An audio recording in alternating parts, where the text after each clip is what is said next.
Hey, we don't got a lot of time today, so we'll get right into it. Hello, darling, Mosley, David, and Cassandra. Thank you for being here. Special thank you to all you Shadow Cabal members for being present. Here's a blue church card for the show.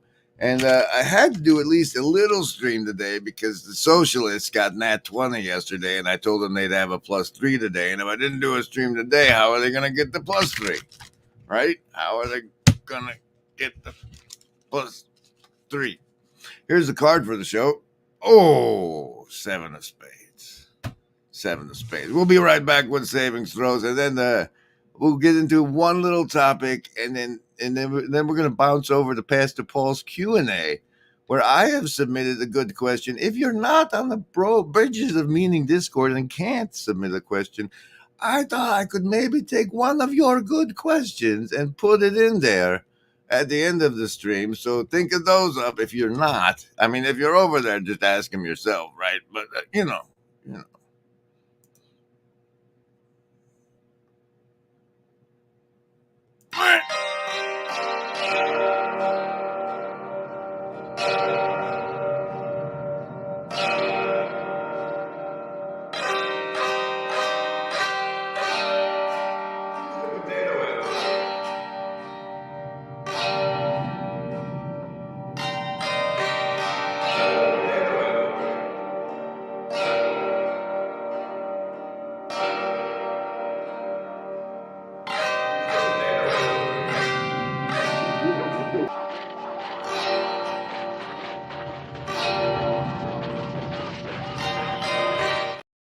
All right, as you know, here's how it goes. You get to pick between survival, social, wisdom, or a heart as a basis for your savings throw. I roll it. If it's over 10, you take half damage. Under 10, you take full damage. But remember, everybody, we want what's best for you.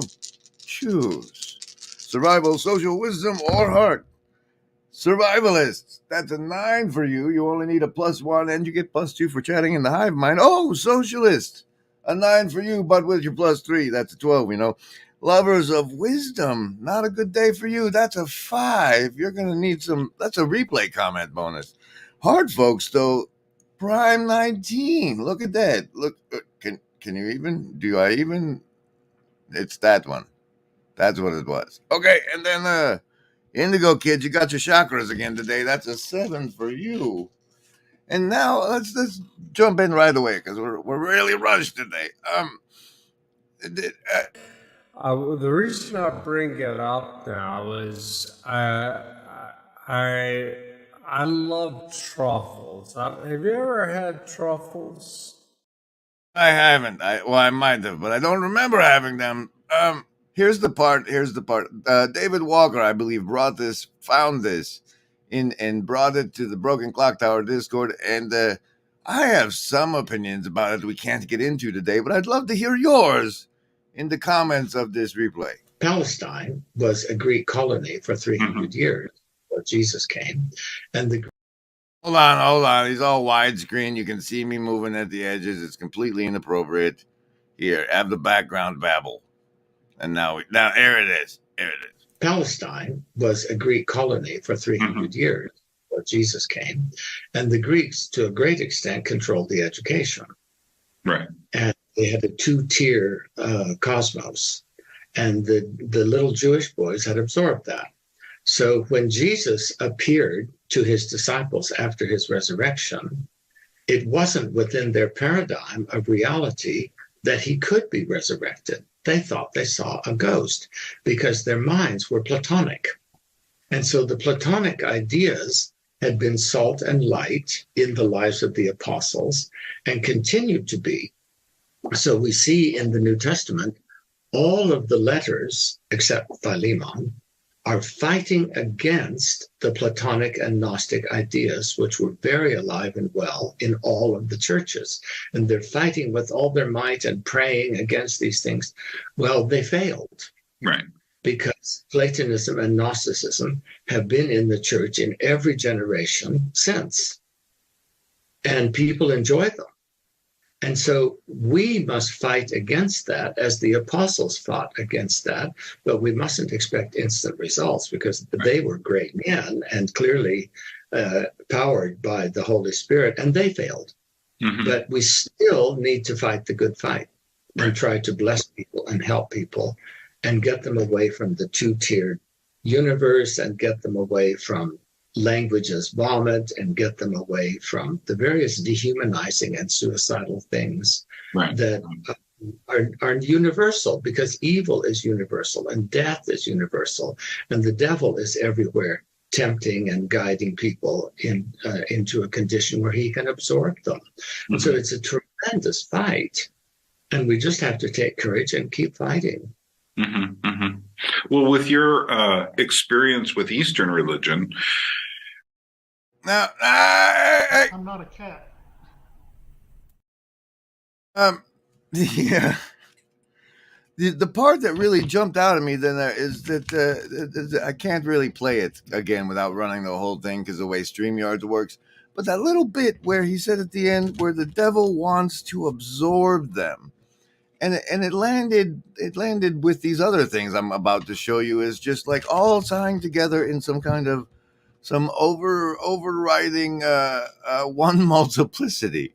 Now, the next piece we have comes from the homeroom of the day, Pastor Paul's Rouse Douthit hit piece. And overall about the piece, I would like to say that people like it's whenever people are looking at the whole social situation, they just it's like set is the water. The like if you divide how Christianity, the view of Christianity has gone from positive to negative over the last 70, 50 years, whatever. I think that if you map it out to the rise of Set and then the addition of the Fox channel and then the cable network and the fragmenting of the social narrative, it makes a lot more sense of the influence of why the waning of Christianity waned. However, it's this portion of Pastor Paul's little talk today that is relevant to our one multiplicity topic, and this is the casino card for the show. Where'd my mouse go? Nationalism of the mid-20th century was it's too much of American society could not participate. Black Protestants were sort of on the out. Catholics were on the out. Orthodox weren't even named. Muslims were such a tiny group. In the counterculture then in the 60s and 70s, you have sort of American New Age religiosity with Hinduism, Buddhism. My neighbor right next door is ethnically he's Indian and religiously he's Hindu, but he lived for a while in Fiji, and then a couple of decades ago, Fiji decided that there were way too many Indians running around, and so they kicked them all out. Fiji for the Fijians. Now, that's a tiny little island, and I had this piece about Abraham Kuyper before. Where's Abraham Kuyper now? But the Netherlands at the beginning of the 20th century, with maybe 5 million people, of which maybe half are Reformed, and Reformed's kind of splintered, but you've got the Roman Catholics there to kind of give the Reformed a bit of cohesion. At least we're not Catholic.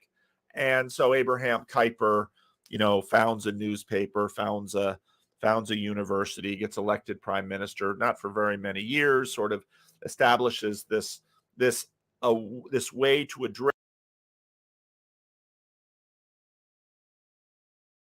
the deep South, the New France, the Midlanders, the Greater Appalachia.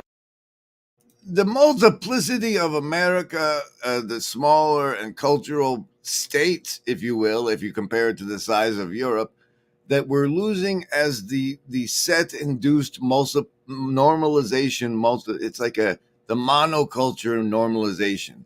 Like, you can go anywhere in this country up where they talk funny like Easterners, and they talk funny like Southerners, and there's a McDonald's and a Walmart and everything that sells to everyone, and it all becomes one multiplicity absorbed into Satan, perhaps.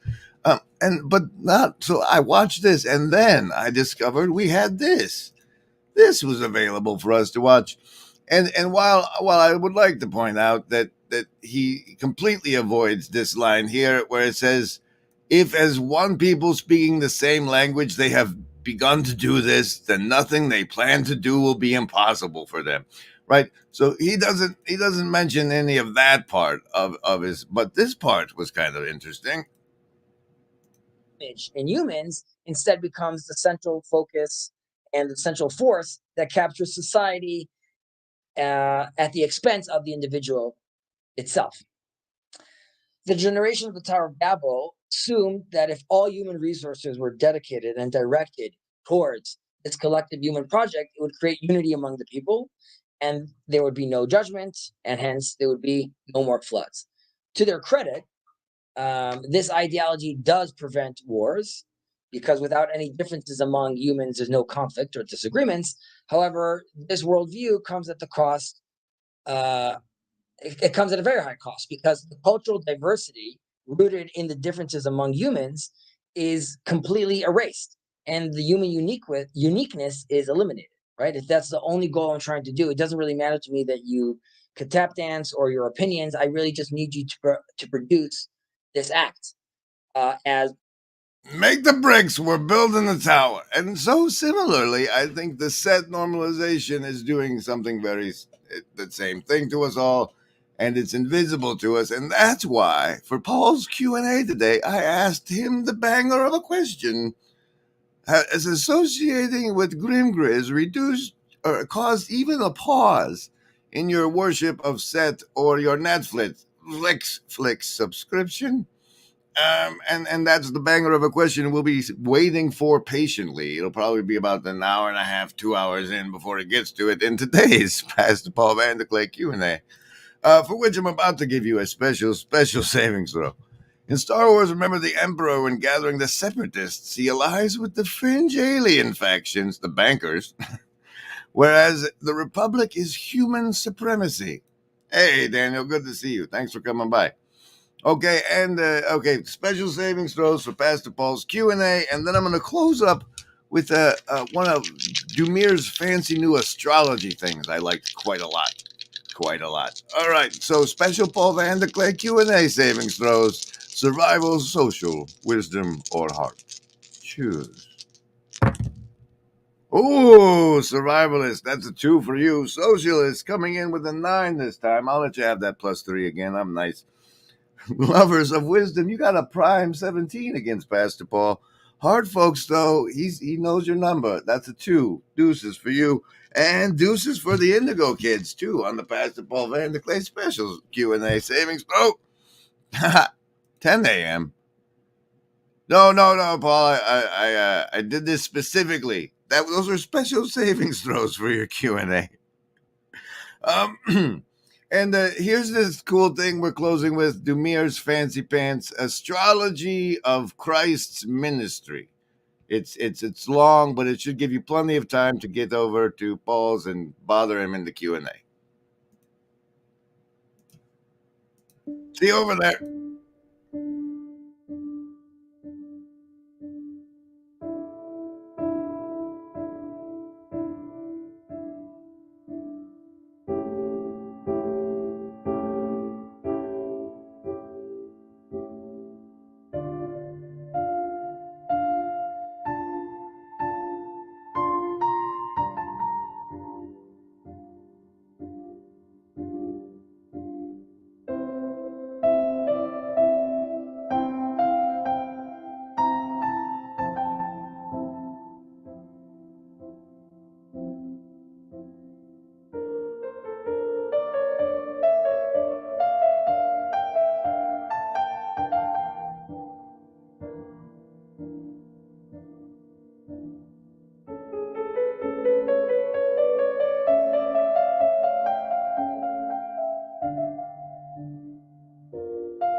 Turns out the transfiguration was way sooner than I thought it was.